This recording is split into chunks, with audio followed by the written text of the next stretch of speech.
All right. Hello, everyone, and welcome to this week's Instantly Strategy webinar. As always, my name is Rayo, and I'm one of the co-founders of Instantly. So yeah, excited for today. So again, as usual, the way I structure these webinars is first, I give kind of like a presentation of some of the things I think are going to be useful for you guys. And then in the end, and also meanwhile, I'll also be taking questions. So anytime anyone in the webinar has any kind of question or topic you want me to talk about, please let me know in the comments below in the Zoom chat section or like the Q&A. Both work just fine. All right, so let's get right into it. So the first thing I always like to cover basically on all webinars is the Instant Accelerator. So I'm pretty sure everyone on this webinar already knows about this, but maybe someone watching later is just hearing about this now. So if you're in your Instant account, in the bottom left corner, there's this space shuttle icon we call the Instant Accelerator. And what this basically is a cold email course that we put together based on our experience running a cold email agency before Instantly, and now also while building Instantly, like everything we've learned and seen. And to quickly show you how this works is it's kind of like a course, takes you from start to the end, which is kind of like the sales part. So you can navigate through the topics, and if you click on one of the items, so some of these are going to be Google documents, some of these are going to be YouTube videos. So yeah, you can take it as a course, start to finish, or you can kind of hop in, hop out from different parts, and yeah, just like check out the part that's most interesting to you. But the idea of it was to take you all the way from the start to basically make someone who doesn't know anything about cold email into a really good cold emailer. So that's what this is. All right, moving forward. So one new feature we added, I believe it was yesterday or on Monday, is a new feature for the lead finder, and that's a new search for domains. So you can find it if you go to lead finder. You go to more filters, and here you'll find domains. So you kind of have two options. Either you enter them manually, or you click on this icon here. You can upload a CSV or like Google Sheet with a list of domains. And what this basically is, it will try to find matches from our database for these domains. So let's say I do Microsoft.com. It's going to look for leads that match this domain. So it's going to find a bunch of leads, 69,000 for Microsoft, and you can do this for like all kinds of companies. And the use case for this is, let's say you have a domain list of potential leads that you want to target, but you don't have any kind of emails. So this way you'll be able to find if we do have any kind of matches in our database, and then you can just select the ones you want to use, push them straight to a campaign. It will also verify them on the go, and yeah, so that's kind of like one new use case. And we're constantly working with third-party partners to make our like lead finder offering even better. So we're constantly adding leads to the database. So let's say if you didn't find a bunch of leads for your specific search last time, then it's always a good idea to come back every now and then, try the search again, because yeah, we're adding new leads all the time. So chances are your search is going to get a lot better in the coming future as well. All right. So moving forward, one thing I wanted to talk about today that I haven't really covered for a long time is the use of Spintax. So again, probably people who've been around for longer already know what this is, but it's basically a way to randomize the content of your emails. And why is it good to randomize the content of your emails? It's makes it less likely to be detected as spam. So to bring you an example, let's say someone sends out like 10,000 emails that have the exact same content. Let's say there's like minor differences, like let's say only the first name or whatever like variable people most generally use. So now if you're looking at this from the email service provider's eyes, someone sent the exact same email for 10,000 times to people they've never spoken to before. There's a really, really good chance that this person is like just a plain out spammer, and it's pretty good to just block them or like make their emails go into spam essentially. So that means it's a really good idea to make sure that your emails that are going out are as unique as possible and as random as possible. And Spintax is one good way to basically like kind of in a way automate this. So here is one example of Spintax. So this is kind of how it looks like in the email body itself. So first of all, it has the curly brackets. Then it has the word random, which kind of makes it randomize the selection of what's coming next. And then you have variables, word 1, word 2, word 3, and then you close it off with curly brackets as well. Two things to note here is you don't have to use like 3 variables. You can just add another vertical like line symbol, put word 4 there, and it doesn't even have to be words. It can be like entire phrases, sentences, and all that stuff as well. So to illustrate how this works, let's go into it instantly. Let's go into campaign I have here. So as you can see, I have this thing here, random, word 1, word 2, word 3, right? And if I click on preview email, you can see it shows word 1. And now basically every time I preview, it's gonna like randomize what it's gonna say. So as you saw, it was word 1, now it's word 3. So it's kind of like randomly choose these, right? So now let me show you like an example, an actual example of a copy. So here you can see like a bunch of Spintax going on in this copy, right? Let's paste this in here. So as you can see, random, learn, find out here, random, handle, manage, deal with, increase, boost, raise. Can I give you a quick call anytime next week? Do you have any time this week or next for a quick chat? Like all this kind of stuff, right? And now if you click on preview email, you kind of see it shows all of these random ones. And every time I preview again, it kind of generates it again. So every time it's going to be different, right? And as you can see, a lot of these are just like plain synonyms. And some of these are just like saying the same thing with different words. And as most of you probably know, now everyone's using ChatGPT. So that's super, super helpful for generating these Spintax options as well. So let's go into ChatGPT for a second. I'll show you like one way you can do it. So let's say you can say the following sentence in 2 different ways. Would you like to hear more? And then put the results in the following format. So you kind of give it the Spintax instantly format.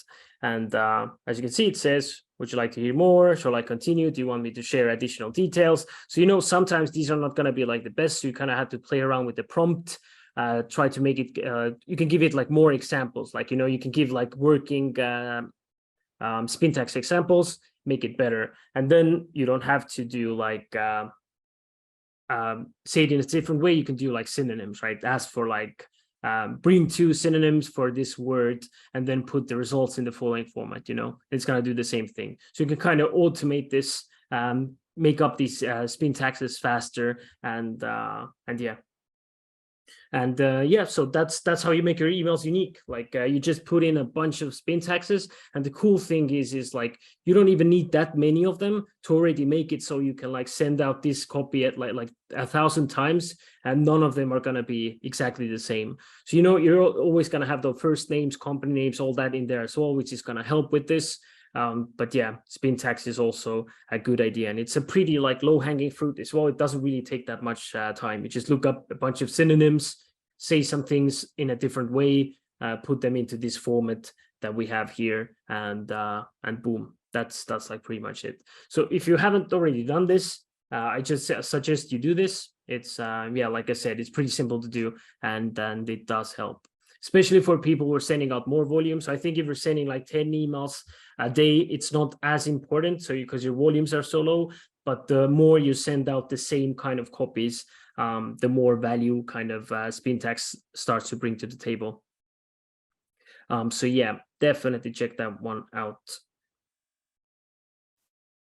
All right, so one lesson that I covered in the previous webinar as well is kind of how copy and targeting and the whole kind of setup is more important than volume, especially when you're like first starting out. So basically, if you're sending out a bunch of emails that no one opens, no one responds to, it's gonna hurt your deliverability. So basically, email service providers are seeing that this person is emailing a lot, but no one like cares. So they're being put in like the lower reputation bracket and all that kind of stuff, essentially meaning that you land in spam more often, right?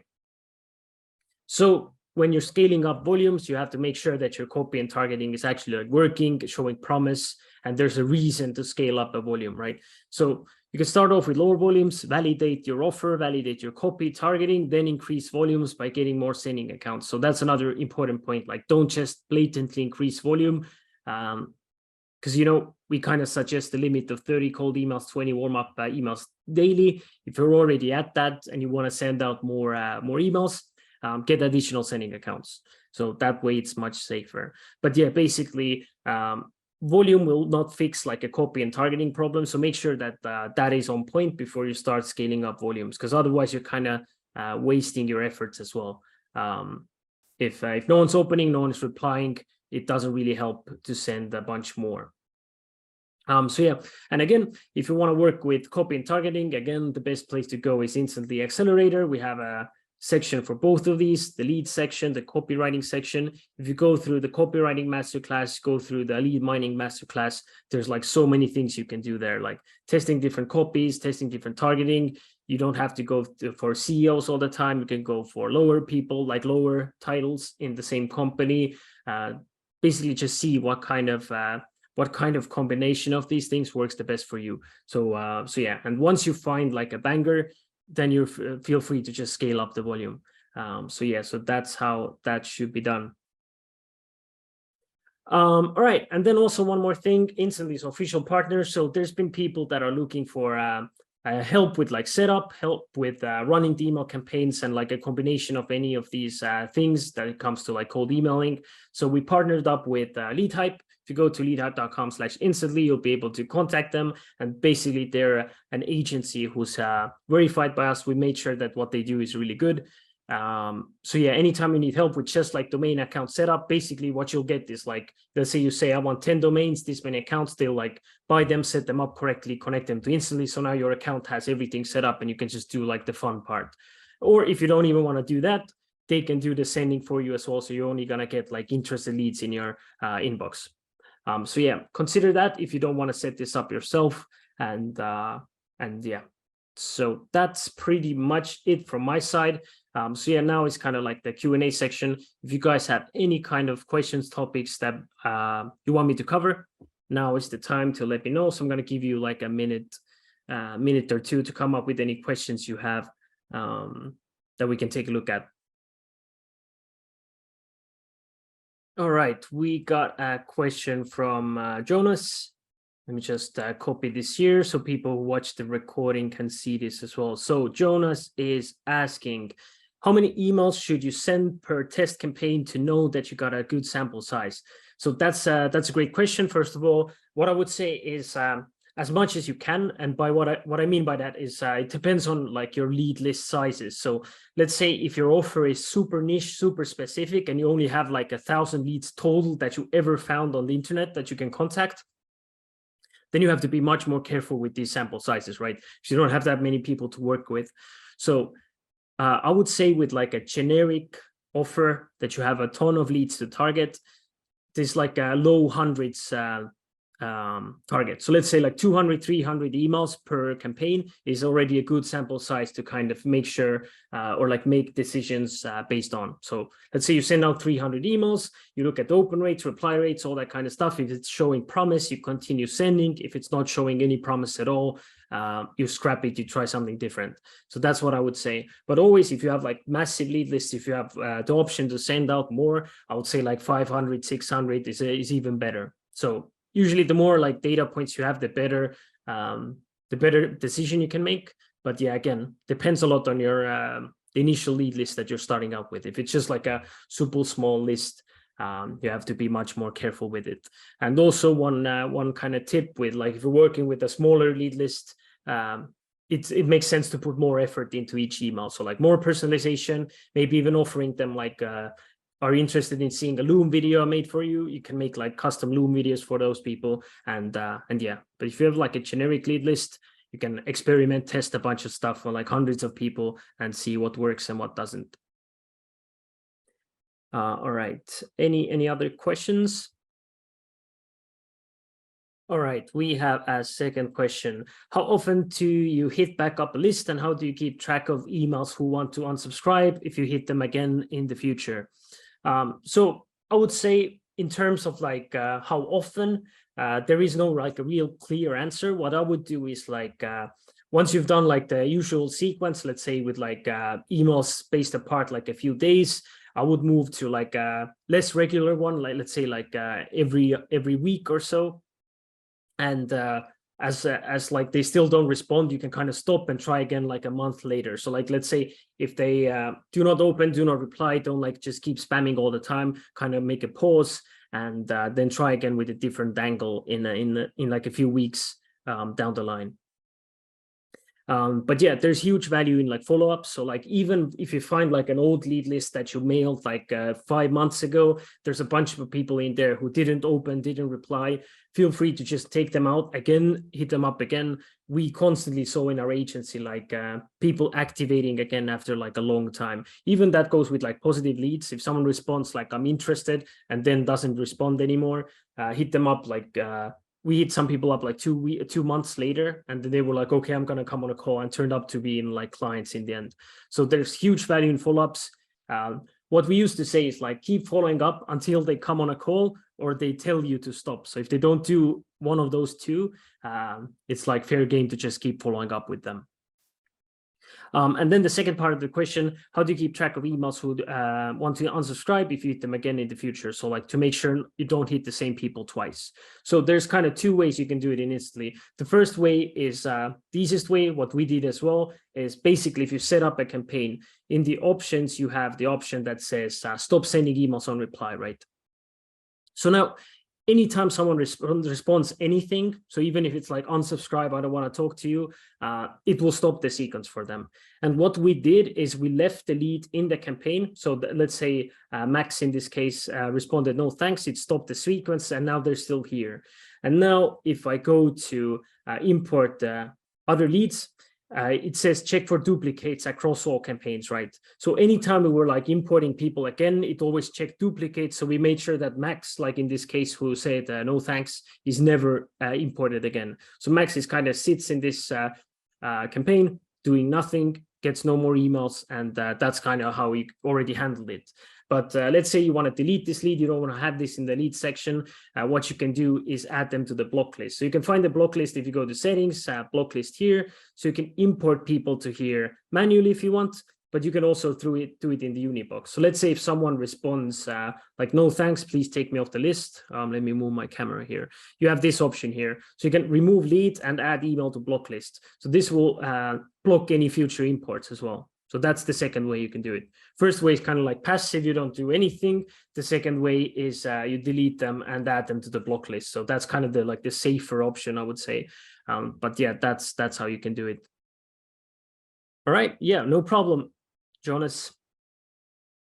Okay, if you guys don't have any other questions, then that's pretty much it from my side. Hopefully today was useful. And yeah, we do these webinars actually 3 times per week. So if you guys go to Instant Accelerator, you go to live coaching, you'll find like the Instantly Strategy sessions here. And as you can see, Tuesdays, Wednesdays, Thursdays, each of these is done by a different co-founders. Tuesdays is Roll, Wednesdays is me, and Thursdays is Nils. And we don't have like a fixed content schedule or whatever. We kind of talk about whatever we think is the best individually. So each of these are going to be different, and you're welcome to join like all of these if you're interested, and yeah, sign up whenever you want to like ask something from us or whatever it is.